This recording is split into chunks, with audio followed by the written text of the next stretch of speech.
கிறிஸ்துவுக்குள் அன்பானவர்களே, இன்றைய வேத வசனமும் ஜெபமும் யோசுவாவின் புஸ்தகம் 1ஆம் அதிகாரம் 5ஆம் வசனம்.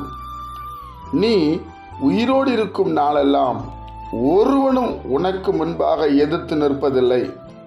நான் மோசையோடு இருந்தது போல உன்னோடும் இருப்பேன். நான் உன்னை விட்டு விலகுவதும் இல்லை, உன்னை கைவிடுவதும் இல்லை. என் அன்பு கர்த்தருடைய பிள்ளைகளே, கர்த்தர் யோசுவாவை இங்கே தைரியப்படுத்துகிறார். ஆண்டவர் ஒவ்வொரு மனிதனை அழைக்கும் போது ஒவ்வொரு வசனங்களை சொல்லி தைரியப்படுத்துகிறார். அதுபோல் நம்மளையும் ஒரு வசனத்தை சொல்லி தான் அவர் தைரியப்படுத்தி கொண்டு வருவார். யோசுவாட்ட சொல்கிறாரு, நீ உயிரோடு இருக்கும் நாளெல்லாம் ஒருவனும் உனக்கு எதிர்த்து நிற்க முடியாது, தைரியமாக வா என்று சொல்லுகிறார்.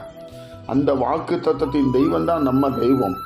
என் அன்பு கர்த்தருடைய பிள்ளைகளே, கண்டிப்பாக அவர் நம்மளை விட்டு விலகவே மாட்டார், கைவிட மாட்டாருங்க. நம்ம விலகாமல் இருந்தால் சரி. நாம தான் அவர் சமூகத்தை விட்டு விலகுறோம். நிறைய நேரத்தில் பாருங்களேன், அவர் விரும்பின மாதிரி நம்ம இல்லைன்னா நம்ம தான் விலகி போகிறோம். அவர் விலகலை. அவர் இருக்கிறவராகவே இருக்கிறார். அவர் இருக்கிறவராகவே இருக்கிறார். என் அன்பு கர்த்தருடைய பிள்ளையே, ஒருவனும் உனக்கு முன்பாக எதிர்த்து இருக்க முடியாது. யோசுவாவுக்கு ஒரு பயம் இருந்தது. எப்படி நடத்த போகிறோம் இவ்வளோ ஜனங்களை?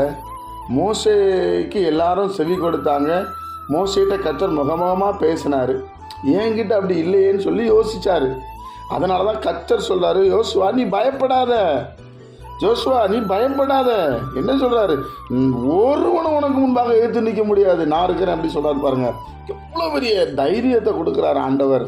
என் அன்பு கர்த்தருடைய பிள்ளைகளை, உயிரோடு இருக்கும் நாளெல்லாம் 110 வயசு வரைக்கும் யோசுவா இருந்தார் என்று சொல்லப்பட்டிருக்கோம். என் அன்பு கர்த்தருடைய பிள்ளைகளை, இயேசு கிறிஸ்துவின் நாமத்தில் இன்றைக்கு வார்த்தை கடந்து வருகிறது. கர்த்தர் நம்மளை விட்டு விலகவே மாட்டாருங்க. கர்த்தர் நம்மளை கைவிடவே மாட்டாருங்க. நாம தான் விலகி போகிறோம். இப்போ நம்ம விலகி போகாதபடி நம்ம ஆண்டவருடைய பிரசன்னத்தில் வாழ நம்ம அர்ப்பணிக்கணும். இந்த நாளை நம்ம அர்ப்பணிக்கணும். நிச்சயமாக ஆண்டவர் நம்மளை கைவிட மாட்டார். ஜெபிப்போமா? பரிசுத்த பிதாவே, உம்முடைய குமாரன் இயேசு கிறிஸ்துவின் நாமத்தில் நாங்கள் வருகிறோம். உயிர் திறந்த ஆண்டோடைய வல்லமை இறங்கி வரட்டும். இந்த நாளை எங்களுக்கு ஆசீர்வதித்து தாரும். ரீமாலா அக்காப்பா, உடைய பிரசனத்தை நான் நிரப்பும் சுவாமி.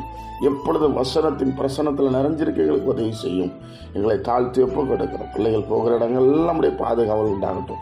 இயேசு கிறிஸ்துவின் மூலம் ஜெபிக்கிற நல்ல பிதாவே, ஆமென்.